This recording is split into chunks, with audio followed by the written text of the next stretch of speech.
Today at T-Mobile, I'm joined by a special co-anchor. What up, everybody? It's your boy, Big Snoop Deal Double G. Snoop, where can people go to find great deals? Head to T-Mobile.com and get 4 iPhone 16s with Apple Intelligence on us, plus 4 lines for $25. That's quite a deal, Snoop. And when you switch to T-Mobile, you can save versus the other big guys, comparable plans plus streaming. Respect. We up out of here. See how you can save on wireless and streaming versus the other big guys at T-Mobile.com/switch. Apple Intelligence requires iOS 18.1 or later. I was never really a runner. The way I see running is a gift, especially when you have stage 4 cancer. I'm Anne. I'm running the Boston Marathon, presented by Bank of America. I run for Dana-Farber Cancer Institute to give people like me a chance to thrive in life, even with cancer. Join Bank of America in helping Anne's cause. Give if you can at BofA.com/supportAnne. What would you like the power to do? References to charitable organizations is not an endorsement by Bank of America Corporation. Copyright 2025. Oh, wonder-working power in the precious... Incredible as they seem, are not the results of mass hysteria.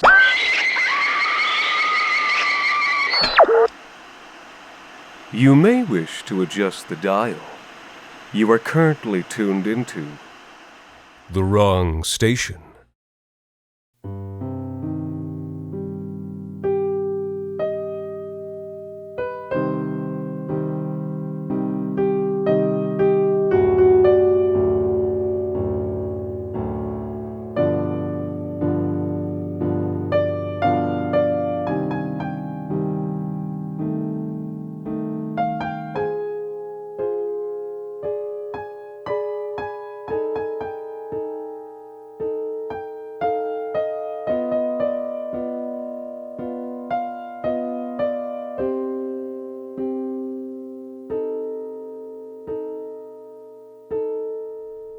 Since she'd been young, she'd had a favorite story about a girl named Bird Ellen, who was kidnapped by the prince of the fair folk. From the time it had been sung to her as a lullaby, one stanza had caught in her memory, like a gnat twitching in sap. As twilight came, she turned about and vanished down the lane. And long they stayed and longer still, but she came not back again. And long they stayed and longer still, but she came not back again.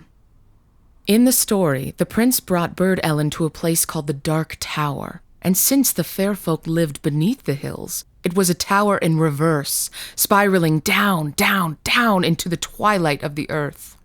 On summer evenings growing up, she had lain on hillsides with her eyes shut, imagining halls and spiral stairs beneath, and arches gilt with indigo and ivory. And Bird Ellen sitting on a velvet couch, combing golden hair with a silver comb, dreaming of further worlds below. And long they stayed and longer still, but she came not back again.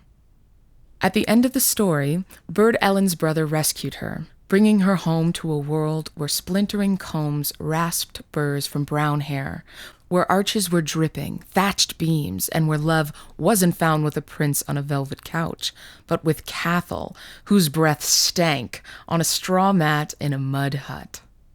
It was Maeve's wedding night. She lay, gazing up at the moon through a hole in the ceiling. Cathal snored beside her, his scars lit up silver in the glow.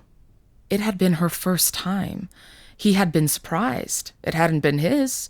He had gone raiding down the coast with Dart Danny's war band the summer before.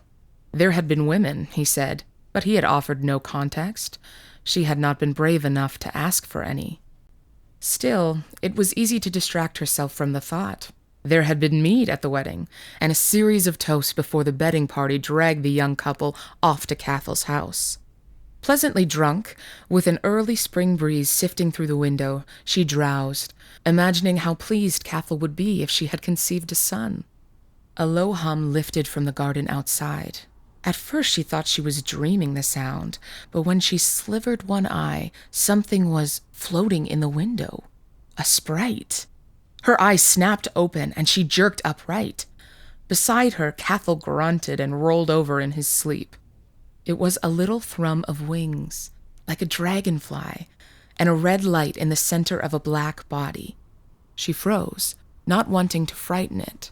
She had never seen a sprite before. Usually when seen, they were supposed to rush away.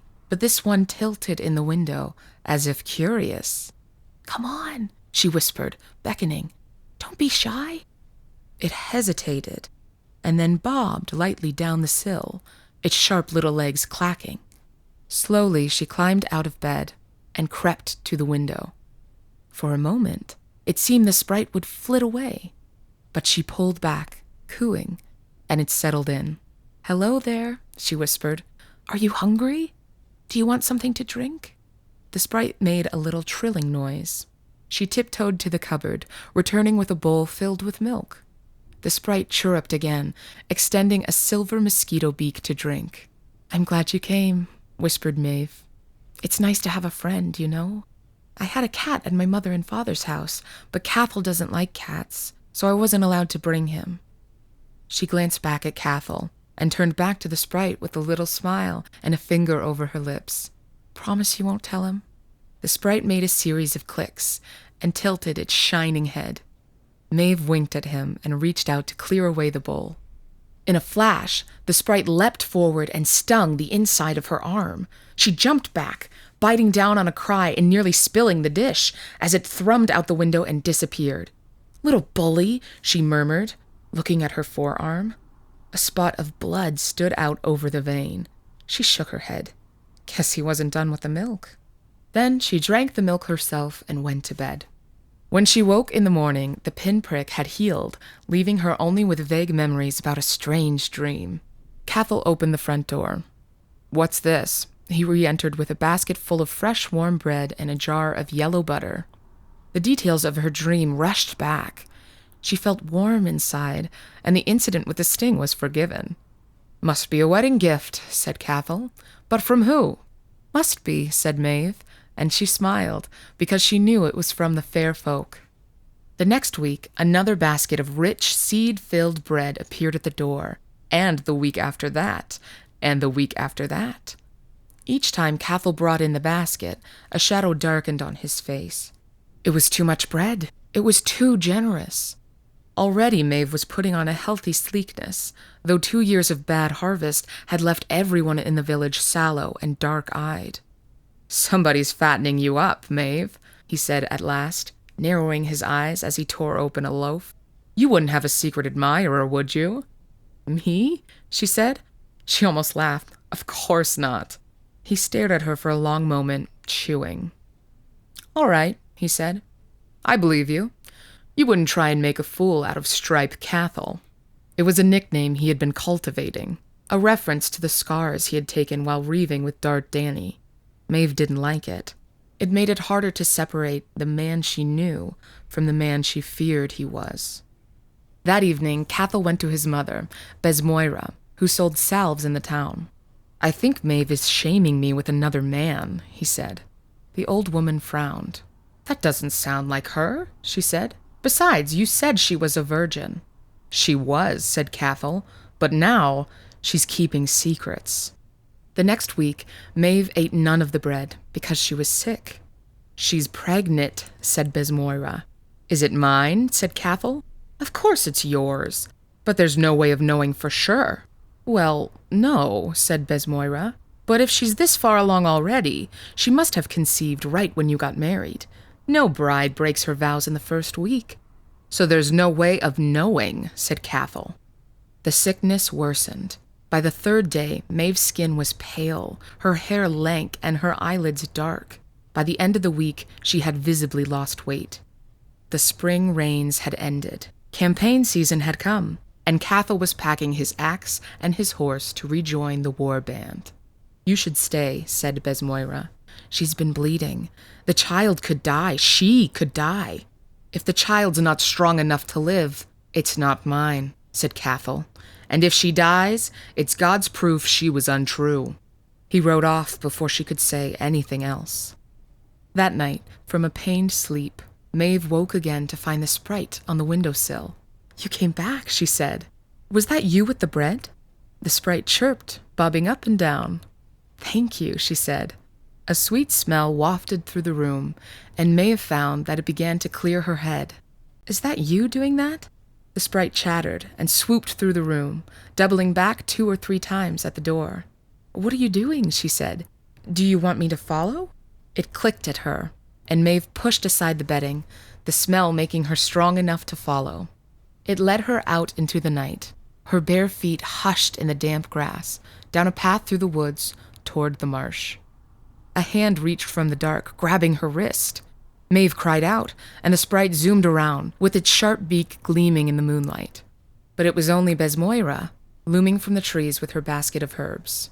Is this it? She whispered. The secret you've been keeping from my son? The sprite is my friend, said Maeve. It's been helping me.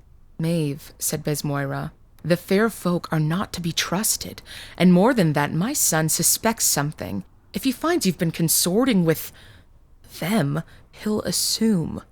She shook her head. If he thinks your baby is one of theirs, he'll kill you both. Maeve's eyes widened.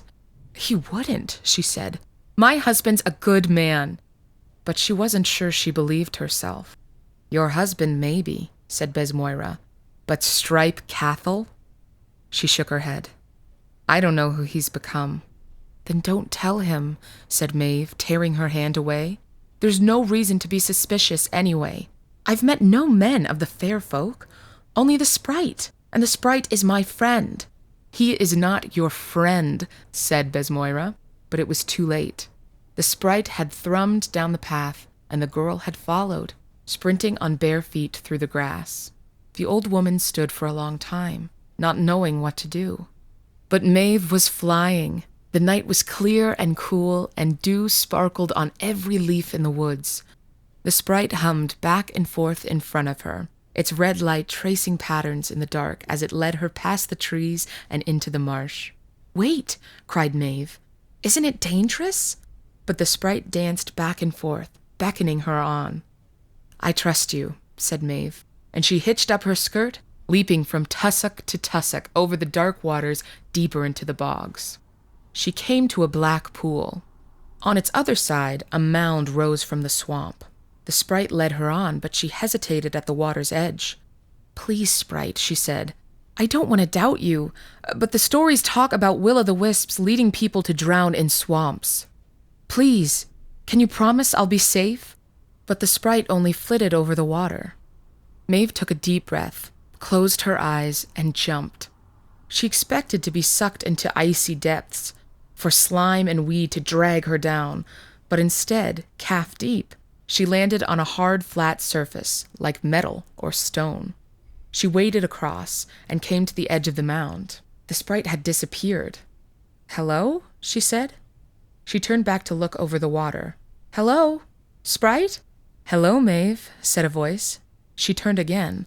A door had opened in the mound, and white light poured forth, framing the most beautiful man she'd ever seen. He was a head taller than anyone in the village, clean-shaven and square-shouldered. He had perfect teeth, clean golden hair, and wore crisp white clothing. Oh, she said. By the standards of the village, she was tall and comely. But as the man smiled down at her, she felt ashamed of her appearance, found herself short and ugly, with matted hair, fingernails filled with dirt, and clothes of unwashed sackcloth. Maeve, said the man, I heard you were sick. He produced 2 stools of a light, clear glass from inside the door. Yes, she said. I've had the morning sickness. It's been more than other women get, and there's been blood. How do you know who I am? The fair folk prince, she decided in her mind it was the only thing to call him, nodded with solemn, kind eyes. That must be very hard, he said. I'm so sorry. As for how I know who you are, my little friend has told me all about you. He lifted his palm, and the sprite appeared in the air again, thrumming and clicking, its red eye glowing bright. He said how generous you were with the bowl of milk, and how nice you were, even after he got scared and bit you on that first night. Oh, well, thank you, said Maeve. I used to have a cat. I like to take care of small things, you know? The fair folk prince nodded, looking very serious. I feel the same way, Maeve, he said. And every so often, it's wonderful when life gives us a chance to do that. He produced something from his coat and held it to the light from the door. It was a clear gem filled with red fluid. Maeve, this is fair folk magic, said the prince. If you swallow it, It will take the sickness away. Her eyes widened. Really? He nodded, placing it in her palm, and then closed her fingers over it with hands that were strong but warm and gentle. Yet when she raised the gem to her lips, she hesitated. The prince laughed, kindly but maybe condescendingly. "You're not sure whether to trust me," he said. "You've heard stories about the fair folk, and you're right to wonder. Sometimes the folk have done terrible things, but on my honor, Maeve, this is not one of those times. We only want to keep your baby safe." He stood. "If you decide not to, I won't be hurt, but it would make me happy if you would." With another sad, beautiful smile, he gave her a slight bow, wished her good night, and re-entered the mound. She did not have the courage to ask him to stay. This episode is brought to you by Indeed. When your computer breaks, you don't wait for it to magically start working again. You fix the problem. So why wait to hire the people your company desperately needs? Use Indeed's sponsored jobs to hire top talent fast. And even better, you only pay for results. There's no need to wait. Speed up your hiring with a $75 sponsored job credit at Indeed.com/podcast. Terms and conditions apply. This episode is brought to you by Walmart. New beauty is in bloom at Walmart, and it's all about springtime radiance. From Drybar, Tula Skincare, and hundreds more available online, Walmart has the premium brands you want and this season's on-trend products for flawless, glossy hair and hydrated skin. Big name beauty brands? Check. The things you love? Check. Find trending spring beauty and all you need to look and feel gorgeous at Walmart, on app and online.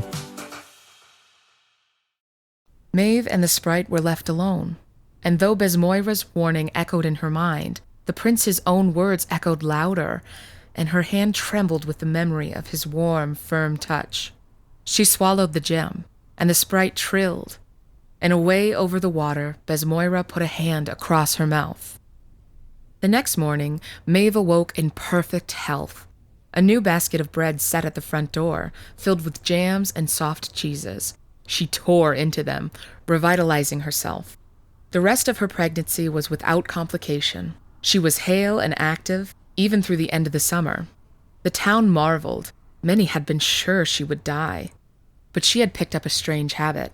It was remarked on in town how she would leave her home in the evenings and walk along the water's edge in the marsh, even until long after dark. Once, she thought she caught a glimpse of him, sitting atop the mound, watching the stars wheel overhead. She called out, but a light flashed over the marsh, and he was gone. At night, she no longer dreamed of Cathal, but spent her sleeping hours walking down, down, down, the dark tower's spiral stair, following his deep, clear voice through the twilight. In autumn, news reached the village. Dark Danny's band had been routed by one of the coastal lords. Captured, he'd been torn apart by hot pokers. Most of his men, it was said, were dead. Besmoira began wearing black, though she'd had no news of Stripe Cathal. 7 months before, Maeve would have been devastated. Now, the news filled her with quiet excitement. In the village, she wore a gloomy face, but at night, she would skip along the edge of the marsh. In a year, the law would declare her a widow. She would be free. She imagined then that the fair folk prince would walk across the cold black water, take her hand, and lead her under the hill. It was so close now. Nothing stood in the way. The sprite still visited her, which meant she still held the prince's favor. It could come true. She delivered her baby in the fall, and it came easily. She named him Aliel, which meant man of the fair folk, a name which made Besmoira's face darken. A week later, Cathal reappeared. It was sundown. A figure broke from the darkness of the woods, staggering into town. He wore a hacked-off noose around his neck, and horrid burns marked where hot pokers had torn his bare arms and chest. He stopped near the center of town to drink from the well. A crowd gathered to hear his story. He had been captured with Dart Danny and tortured. When he was close to death, they'd let him go, assuming he'd die in the woods. "But Stripe Cathal doesn't die," he said. His burns were beginning to fester. He stank. When Besmoira appeared from the crowd and tried to clean them, he shoved her aside. "That's for my wife to do," he said. "Where is she?" Maeve was feeding the baby when he darkened the door. "Maeve," he said, "you lived." She felt hope die inside her. "So did you," she said. "You don't sound so happy. The boy, what's his name?" She told him. "Ah," said Cathal. "Is he named for his father, then?" She froze. "I don't know what you're talking about," she said. "Yes, you do," he said, pulling a glowing poker from the fire. "My mother told me about your little trysts in the swamp. Handsome, is he?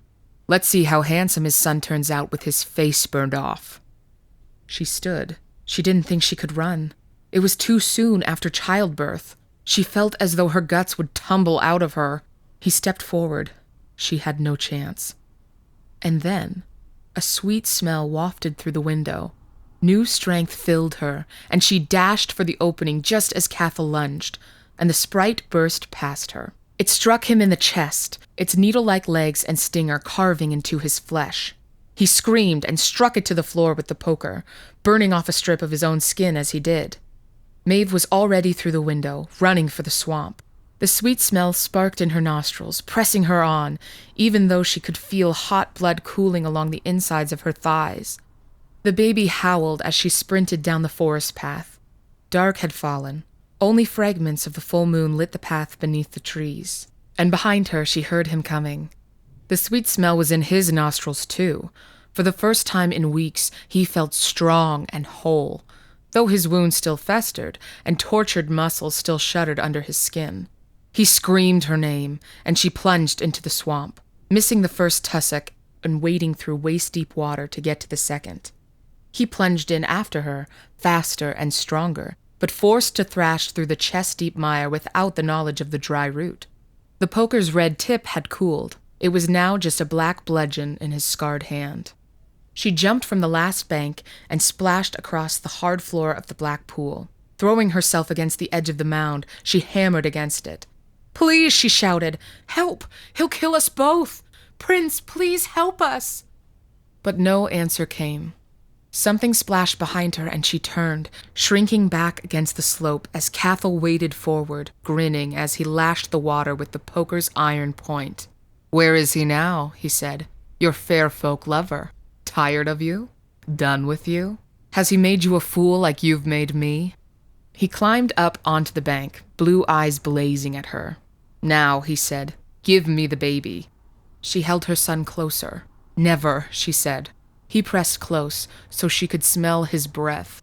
"I could smash your head and take him from you," he said. "But if you let me take him, I'll let you live." She couldn't meet his eyes, but she couldn't do what he asked. She whispered, "No."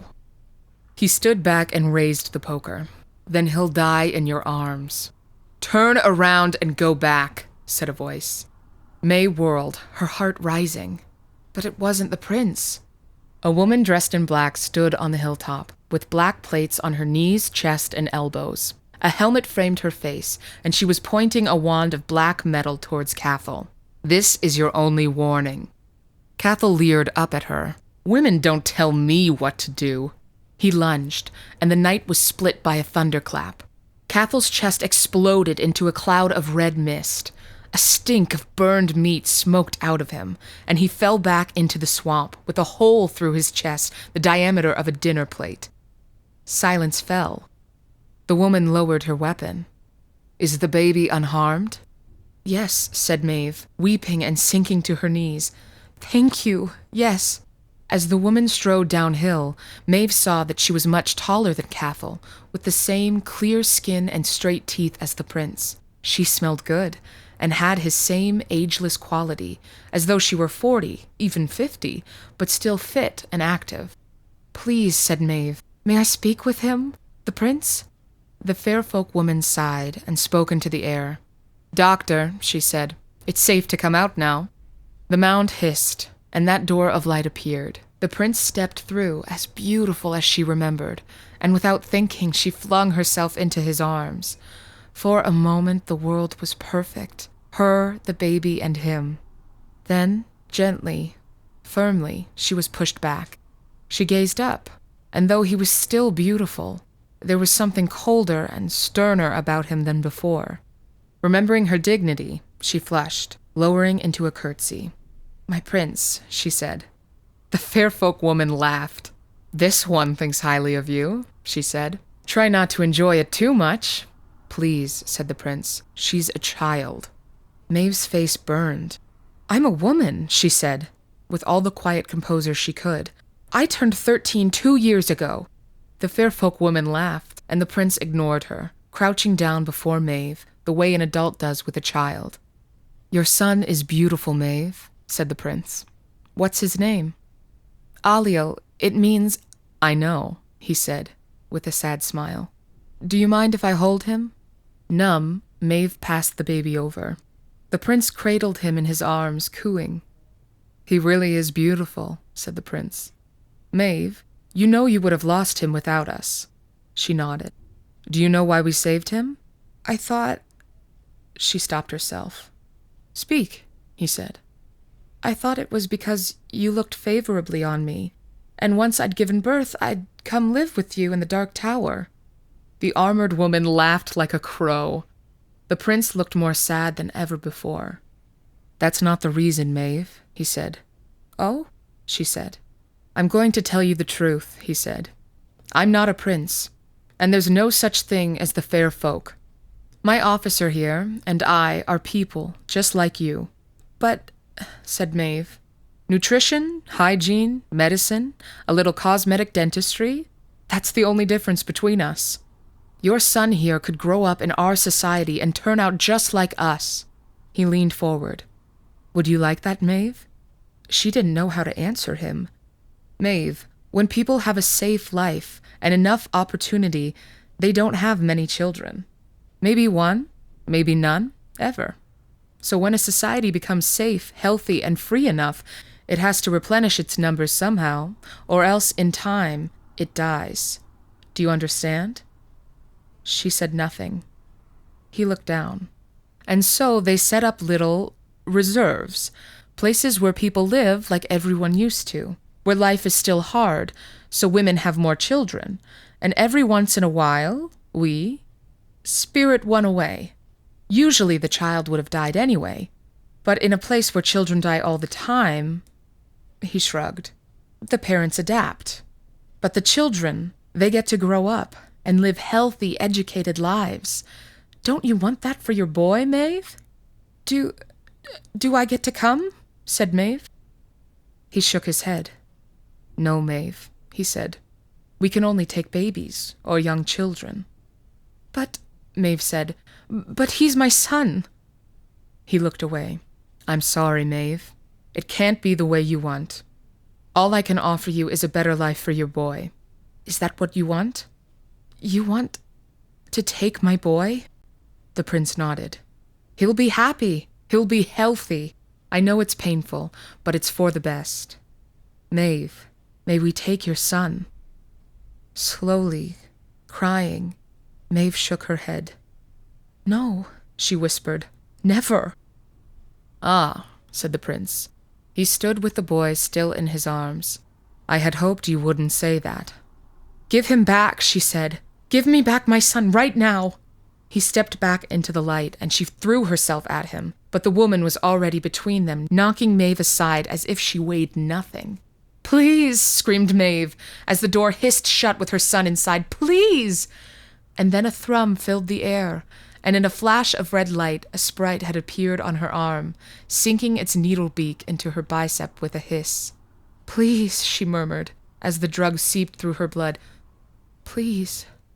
And then darkness claimed her, and when she woke, it was in her own bed, alone.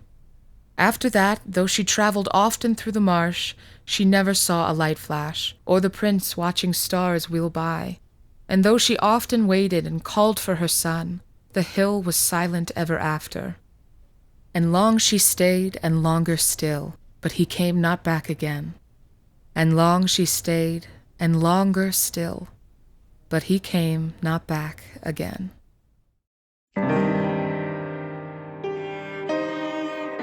The Wrong Station is made possible by the generous support of our listeners on Patreon. Consider visiting today at patreon.com/thewrongstation. This week's episode, The Fair Folk, was written by Alexander Saxton and performed by Tara Wink. The Wrong Station is co-produced by Alexander Saxton, Anthony Botello, and Jacob Duarte Spiel, with music composed and performed on the piano by Ilan Citrin and arranged for the viola and performed by Ilana Schmid. You can subscribe to The Wrong Station on iTunes, Google Play Music, Spotify, and any other of your favorite podcast services. You can follow The Wrong Station on Facebook, Twitter, and email us at thewrongstation@gmail.com. You can also follow The Wrong Station creative team on Twitter at AEW Saxton, AJV Botello, and Jacob BRDS. And until next time, thank you for listening.